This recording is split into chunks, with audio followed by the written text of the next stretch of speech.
ons Here, ons staan in die teenwoordigheid. En ons besef ons staan op heilige grond, in die teenwoordigheid van die Almagtige, die Alfa en die Omega.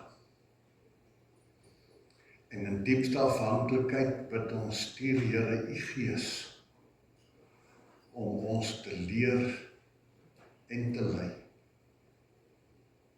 Amen. Geliefdes, genade vir julle en vrede van God ons Vader en van Jesus Christus ons Here. Kom ons sit net so dan bid ons saam. Ons Hemelse Vader, ons wy hierdie tydjie wat ons hier saam is aan U. Ons stel onsself aan die voete om te kom hoor. U het ons as kerk, as gemeente, as gelowiges by mekaar geroep om ons te leer en te lei. U het ons by mekaar geroep om saam met mekaar te wees, om mekaar ook in ons teenwoordigheid te versterk. U het ons by mekaar om ons toe te rus vir ons diens, sodat ons dankbaarheidslewe met sin en betekenis kan leef. Ons kom sit voor U, Here, met belydenis van ons tekortkominge, so baie wat ons nalat, dat ons soms roekeloos lewe. Maar ons dankie dat die deure steeds oop was vanmôre, en dat ons daarin ook iets kan beleef, simbolies van die openheid van die raadskamer van die Almagtige, dat ons in die teenwoordigheid kan kom staan. Dankie dat ons nie agter in die hoeke hoef weg te kruip nie, maar dat ons aan die voete kan kom sit, omdat die Almagtige ook ons Vader is, wat ons nader roep, en vir ons kom nooi om al ons laste en ons swakhede sommer heel in die begin aan die voete te kom neerlê, dat U dit vir ons kan wegneem, en vir ons wil rustig maak, dat ons kan hoor, en kan weet dat U ons as geroepenes en gesalfdes en uitverkorenes om hier te wees en te mag hoor, dat U ons wil seën. En mag Here die seën wat ons ontvang, ook die seën wees wat ons gaan uitleef en uitdra, tot U eer en U verheerliking. Maak nou ons hart en ons verstand oop en ontvanklik, dat hierdie woorde ingegrafeer word as die ewige woorde, wat ons sal lei. Dit bid ons in diepste afhanklikheid in Jesus naam. Amen. Kolossense 3 vers 16 en 17 is die twee verse wat ek vanmôre vir julle wil saam lees. Maar ek wil ook aansluit by die boodskap wat ek by die begrafnis gehad het hierdie week, waar hulle vir my gevra het om die boodskap te deel oor Paulus, wat geskryf het, om te lewe of te sterwe. Om te lewe is my Christus en om te sterwe is my wins. Paulus skryf hierdie woorde, en dat ons sal onthou, hy skryf dit in die tronk. En hierdie hele brief wat hy daar skryf aan die gemeente in Filippi, skryf hy as 'n vreugdebrief en 'n brief wat vertel van blydskap. Sê blydskap, vrede is oral deur, maar dan sê hy hierdie woorde: om te lewe is my Christus en sterwe is my wins. En dan daarby saam hierdie selfde Paulus, wat nou hierdie spesifieke woorde weer in die gemeente in Kolosse skryf. Hy skryf daar: laat die woord van Christus in sy volle rykdom in julle woon. Nou julle weet dat ons het oor en oor sê, dat die Bybel daarby vol is om te sê, die basis vir jou lewe is die woord van God. God wat ons gekies het om sy kinders te wees, en hy gee vir ons sy woorde. En hierdie woorde is ewige woorde wat vir ons vasgemaak is, en wat vir eeue in boeke saamgevat is, en ook in die Bybel. En vir ons gedurig sê, luister daarna, dit is die lig op ons pad. As julle hierdie woorde hoor, dan sal dit julle veilig hou. Nou sê, laat die woord van Christus in sy volle rykdom in julle woon. Met ander woorde, dat God se woord en sy leringe jou vol maak. In alle volle rykdom in julle woon, so dit met julle deursuur. As hy leer en vermaan mekaar uit hierdie woorde, in alle wysheid, hierdie wysheid wat uit die woord van die Here kom, deur met dankbare harte ook te psalm sing, lofgesang en geestelike liedere tot eer van God te sing. Dan sê hierdie woorde, en wat julle ook al doen, in woord of daad, so wat julle ook al doen, doen alles in die naam van die Here Jesus, terwyl julle God die Vader deur hom dank. Alles wat jy doen, doen dit in die naam van die Here Jesus. So as ons nou die verhaal van Paulus lees, en al hierdie dinge wat hy sê, dan sien ons hier dat Paulus was aanvanklik die een wat die kerk vervolg het. Maar nadat hy Jesus in die oog gekyk het, is hy die een wat sy lewe gegee het om hierdie selfde boodskap wat hy wou stil maak, te laat hoor. Paulus het reg omgedraai toe hy Jesus in die oog gekyk het. En daarvan af sê hy, ek wil niks anders hoor as Jesus die gekruisigde nie. En vir my is die lewe Christus.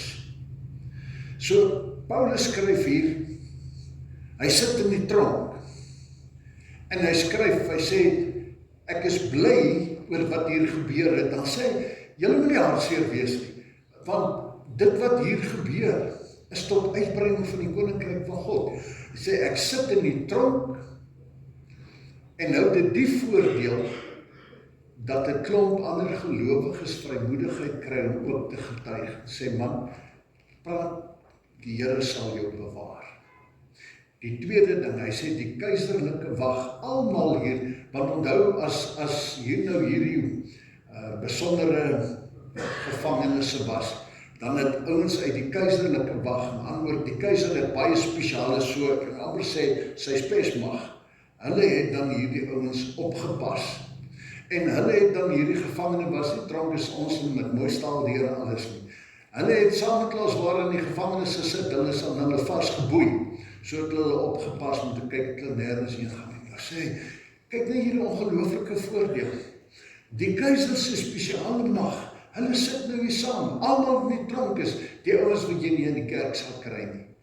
Hierdie ouens, en die meningsvormers, die intelligentes, die skelms, die lot van hulle moet nou die evangelie hoor, want hier waar ek is, hou ek nooit op om te praat nie. Ek vertel, en ek sing, en ek bid, en hulle besef, dat Jesus Christus die Here is. So Paulus sê, maak nie saak, wat is 'n gelukkige, geseënde lewe? Sê so baie, weet jy, as my omstandighede tog net verander. As die politiek net verander, as dit verander, as dat verander, dan sal my lewe mooi en geseënd en gelukkig wees. Paulus sê, dit het met omstandighede niks te maak nie, dit het met Jesus te maak. Sê, in alle omstandighede is ek gelukkig en bly, want ek lewe daar tot eer van die Here, en die Here seën my. Hy sê, my geluk hang nie af van omstandighede nie. My geluk hang af van Jesus, want waar Jesus is, waar hy gehoor word en geëer word, daar is my vreugde.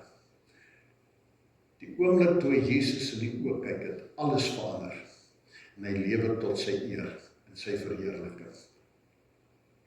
Nou die man Paulus, en sy getuienis oor hom, vertel vir ons dan van 'n omkeer. Hy was baie tevrede met sy lewe, het gedink dit is goed. Dis een van die slegte goed, ons het 'n keer ook daaroor gepraat, dat gelowige mense kan so tevrede wees met die lewe wat hulle lewe, en glo dat hulle op die regte pad is, soos Paulus. Dan is dit soms nodig dat die Here daar inkom, en vir ons kom sê, julle leef in 'n droomwêreld, is nie waar nie. En daarom roep Paulus dan ook op oor die woord van die Here, sê, die woord van die Here moet tot volheid in julle kom. So hy roep op en sê, luister maar weer, dat ons altyd weer lees, en weer vir onsself vra, as ek kyk na dit wat die Here vir my sê, of dit die pad is wat hy wou hê dat ek moet loop. So Paulus het net een droom gehad, om tot eer van die Here te lewe, naby aan die Here. Nou iemand skryf, hy sê, Paulus, hy skryf hier in boekhouterme, hy sê, hy praat van wins en verlies. Hy sê, Christus is my lewe, en die sterwe is vir my wins. So alles wat met hom te maak het, is die winskant van my lewe. Hy wil vir ons leer, selfs as ek sterf, dan is dit steeds 'n wins. Vir baie mense, dood lyk vir hulle soos 'n verlies. Dood beteken, ek wil op bestaan. Dood beteken, alles is verby.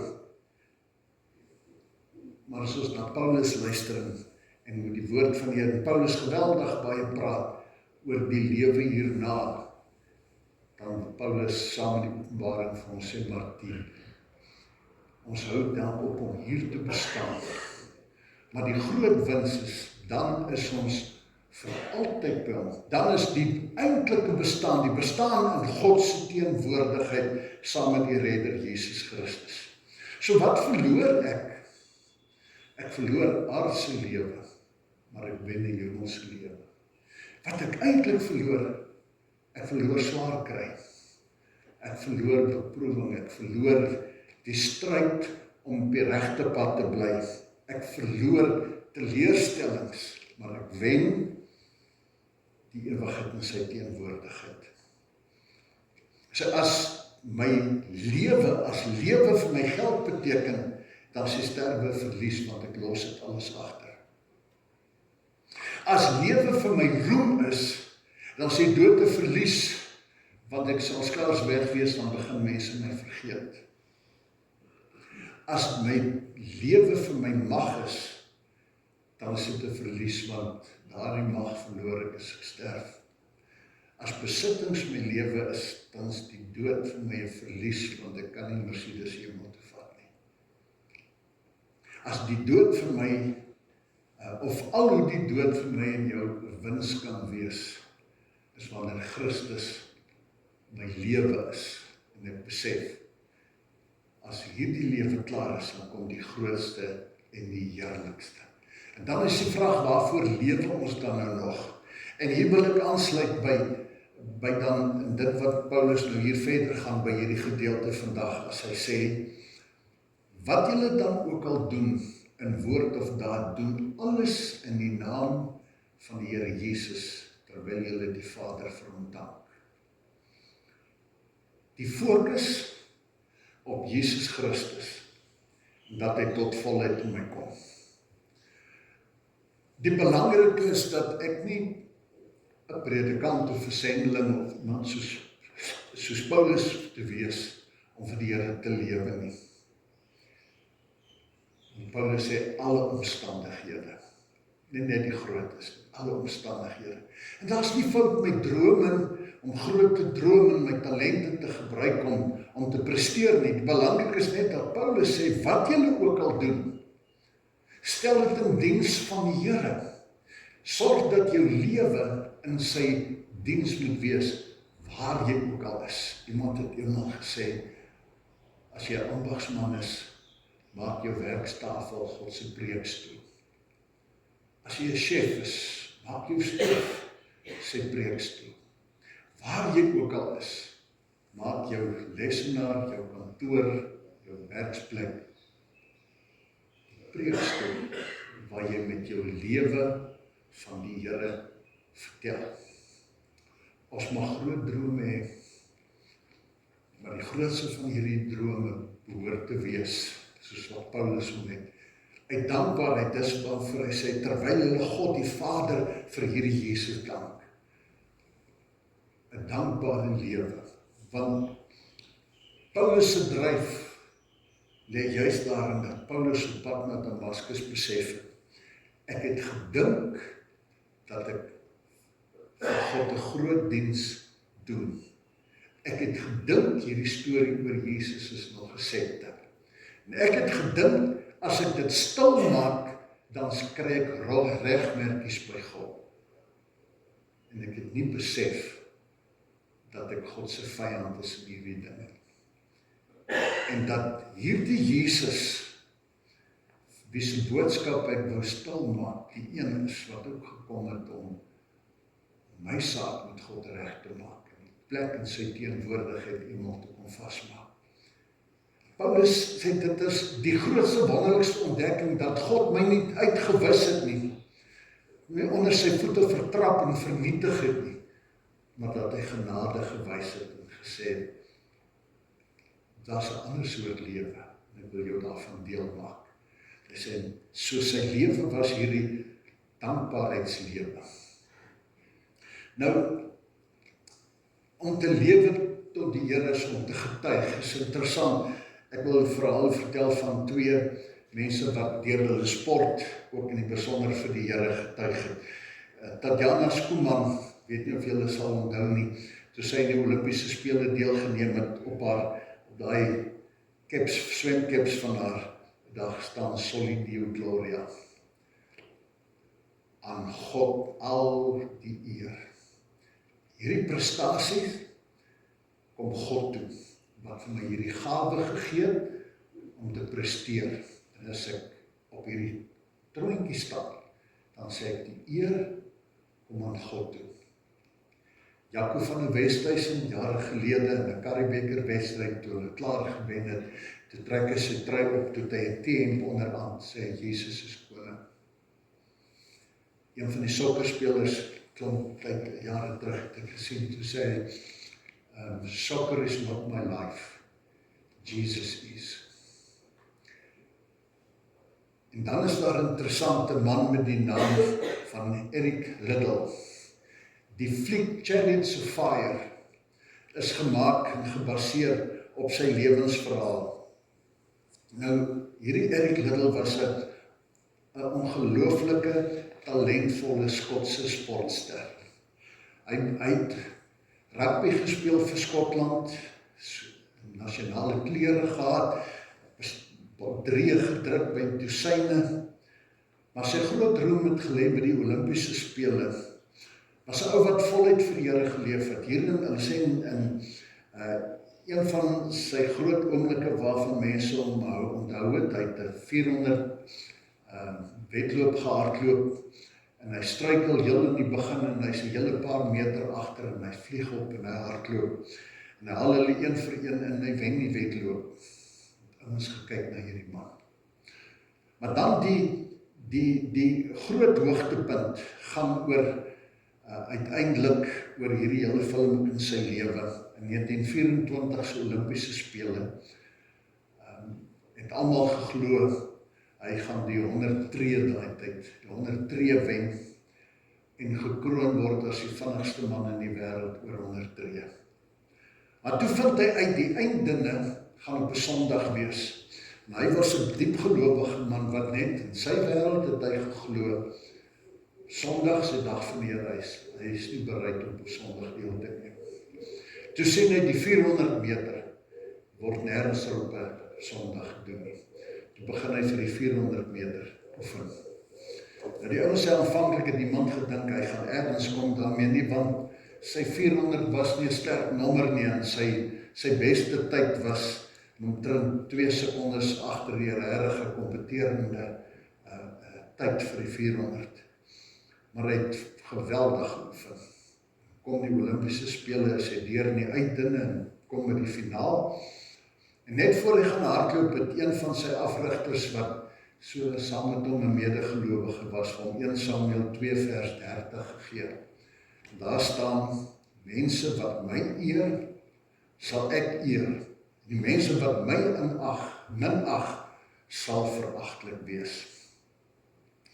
Vertel dat hierdie woorde hom geweldig geroer het, en dat het hom absoluut opgesweep het. Die slegte ding was, omdat hy nooit 'n 400 atleet was, en besonder gepresteer het nie, sy geloot vir die heel buitenste baan. So die buitenste baan, ons weet mos, is maar die swakste baan, is hy geloot. En daai dag hardloop Eric Liddles die wedloop van sy lewe. En hy sny 2 sekondes van sy beste tyd af en hy nuwe wêreldrekord van 47,6 sekondes. Iets van hierdie man se lewe as 'n gelowige. Praat met 'n mens. Hy het groot drome gehad. Maar in al hierdie drome was dit vir hom altyd belangrik dat hy die Here se kind is en dat hy met sy lewe vir die Here wil getuig. Nou die interessante is dat uiteindelik was dit meer as die sport fokus en meer as Chariots of Fire, want daar's later ook 'n dokumentêr oor hom gemaak. Die belangrike, hierdie oorwinning en sy geloof het die wêreld se oë op hom gebring. En het mense iets van toewyding aan die Here gehad, en sy naam was op die mense se lippe. Dit is, soos Engels sê, het 'n stand vir die Here gemaak. Hy het standpunt ingeneem, en die mense het dit gehoor. Ons hoef nie sulke groot dinge te bereik nie. Maar wat hierdie deel net vir ons sê, is dat ons gawes en ons talente altyd so moet gebruik, dat ons dit ook as 'n getuienis vir die Here kan hê. Dat ons lewe die Here se eer sal uitdra. Nie almal gaan in die topposisies uitkom nie, maar almal kan die beste van hulle self presteer as hulle vir die Here opstaan. En later aan, na al hierdie sportlewe, is hierdie Eric, hy is gebore in China, en hy is later jare ook terug na China, waar hy as 'n sendingonderwyser begin werk het. Hy het teruggegaan na sy geboorteland om te sê, daar's so baie wat nie die Here ken in China nie. Nou op 'n keer het die mense vir hom gevra, mis hy nie hierdie roem van die sportwêreld? Toe sê hy, natuurlik is dit logies dat die mense dit af en toe sal mis. Toe sê hy, maar ek is bly dat ek nou hierdie werk kan doen, want dit het baie groter betekenis. Hy sê vir hulle dat sy lewe in diens van die Here ewigheidswaarde het. Daarom is dit vir hom belangrik, want op die ouend het dit vir hom weer getel as sy prestasies in die sportwêreld. Dit wat ek nou doen, betekenis, groot betekenis. Ons sê met die uitbreek van die Tweede Wêreldoorlog in 1943 is hy deur die Japaneese, een van hulle wat gevange geneem is, een van die Chinese, en was hy in die haaglikste omstandighede in tronk.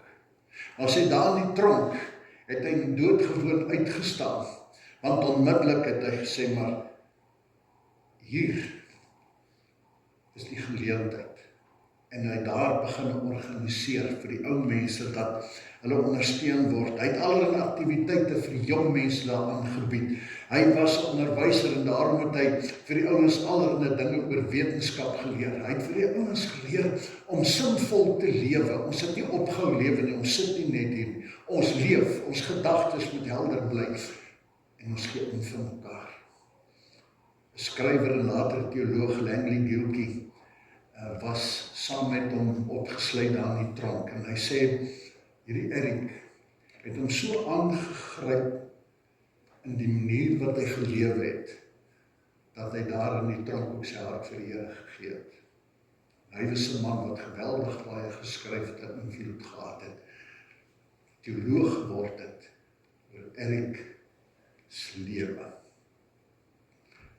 Sy lewensverhaal eindig toe hy breinkanker opgedoen het, ook daar in die tronk. Hy het die breinkanker te so geweldig gevorder in 45, kort voor die oorlog verby is hy daar in die tronk dood. Maar hy skryf dat hy het sy laaste asem uitgeblaas terwyl hy vir een van hierdie ouens kon vertel het en met hom gepraat het oor oorgawe aan die Here. Erik skryf hierdie ou uit, vir hom was dit alles om oor te gee aan die Here. Sy lewe was dit, gee alles wat ek het oor aan die Here. Dit bring my terug by die lewe, by waaroor het vanmôre vir my gaan. Hy sê lewe tot eer van die Here, dat my lewe aan God die eer gee. Wat ek ook al doen tot sy eer. Maak nie saak wat ek doen met my lewe nie. Maak nie saak in watter rigting ek werk en leef nie. Die belangrike is dat Paulus vir hom sê, doen dit dat die Here die eer sal kry. Niks wat jy kan doen is uitgesluit het nie. Solank jy net sê, in my lewe, my woorde en dade wil ek vir die Here eer gee. Erik het in sy lewe dit gegee, soos wat hy ook geleer het in die woorde van Paulus. Paulus wat vir die wêreld hierdie boodskap gelees het. Erik het by Paulus gehoor, aangemoedig deur wat Paulus ook oor die Here geskryf het, en sy lewe gegee. En so wil hy vir ons kom sê, lewe tot sy eer. As ek terugkom by Paulus wat gesê het, die lewe is vir my Christus en die sterwe is wins. En dan net daarna, dan skryf hy hier, hy sê ek verlang om na Christus toe te gaan. Hy sê maar, ek weet ook as ek hier bly, dan moet ek hier bly ter wille van julle. En ek glo dat die Here my ook hier gaan spaar om uit die tronk uit te kom, sodat ek vir julle en so baie daar buitekant by die Here kan uitbring. So dan vra hierdie skrywer van die artikel, sê, waarvoor lewe ons dan? As ons dan sê, die lewe is vir my Christus, sterwe is wins, wat sê Paulus, hoekom lewe ek? Dan sê Paulus, ek sou graag met die Here wil wees, dat hierdie lewe, wat maar net 'n reis is op pad na hom toe, dat dit klaar is. Maar hy sê, hy het nog steeds die vraag, waarom lewe ek? As ek dan my lewe vir die Here gegee, wat maak ek dan nog op hierdie aarde? Hoekom dan nie maar na hom toe gaan en klaar nie? Dan sê hy, my lewe hou nie op, as ek dit vir die Here gegee het. Want as die Here my gered het, dan red hy my om te lewe ter wille van ander. Iemand het eendag gesê, die kerk is die enigste organisasie ter wêreld wat behoort te bestaan, nie primêr vir sy lede nie, maar ter wille van hulle wat nog nie lede is nie. Miskien is dit 'n belangrike les wat ons leer. Want dikwels as ons praat oor die kerk en die gemeente, en wanneer ons praat oor geld en projekte, dan is dit om hier te bly en om staande te bly en genoeg te hê om aan te gaan. terwyl dit vir my lyk of die prentjie hier wil wees, ons moet nie leef om te bly bestaan nie. Ons moet leef en droom terwille van hulle wat hierdie leefbanke moet volmaak. Dit is ons roeping dan, om te lewe tot sy eer, so te lewe, dat mense wat na my en jou kyk, by die Here Jesus sal uitkom. So lewe, dat hulle lewens omgedraai is, omdat hulle in my en jou Jesus ontmoet. Ja, die lewe is Christus. As die lewe is Christus, dan sê die werklike lewe, sê Paulus, dan is nie roem of geld of mag of niks nie. Daai goed gaan weg. Maar die lewe is hierdie vrede hier binnekant in sy diens. En die wonderlike is dat hy sê in hierdie gedeelte, God eer die wat hom eer. En dit sien ons ook in telkens hierdie gelowiges se lewens, dat hy vertel van die vervulling van hulle lewe. Hulle het vir die Here gewerk en hulle daarvoor hierdie ongelooflike vervulling beleef. As ek en jy lewe begeer wat sin, betekenis en vervulling het, dan sê hy, roep hy, dan sê hy, lewe dit vir die Here, lewe tot sy eer en ervaar dat jou lewe betekenis het. Niks is die moeite werd as Jesus nie daar is nie. Ek en jy lewe om sy eer uit te leef. So kom ons gaan kry ergens hierdie week, omdat wat ons bietjie eenkant gaan sit, en dat ons vir onsself kom vra, wat is die sin en die doel, en hoe kan ek tot eer van die Here lewe? Die maklikste is om rondom ons te kyk na ons afkondigings, om te kyk na die wêreld rondom ons, en te hoor, as die Here vir my sê, hier is die plek wat jy my naam kan groot maak. Hier is die plek wat jy kan wys dat ek leef. Hier is die plek waar mense kan ervaar dat Jesus omgee. Hier is die geleentheid waar Jesus vir ons kom sê, hy sorg. Mag ons dan ons lewe gee tot sy eer, weet en die seker wete, die een wat aan God die eer gee, God sê, hulle sal hy eer. Kom ons raak betrokke en eer hom met alles wat ons het. Ons soek na die plek en ons gee vir hom die eer. Amen. Ons dankie Hemelse Vader vir die teenwoordigheid. Ons dankie vir die omgee. Ons dankie vir die versorging, ons dankie vir die woord, en ook vir vanoggend, dat hier is in ons, en deur ons wil werk en lewe.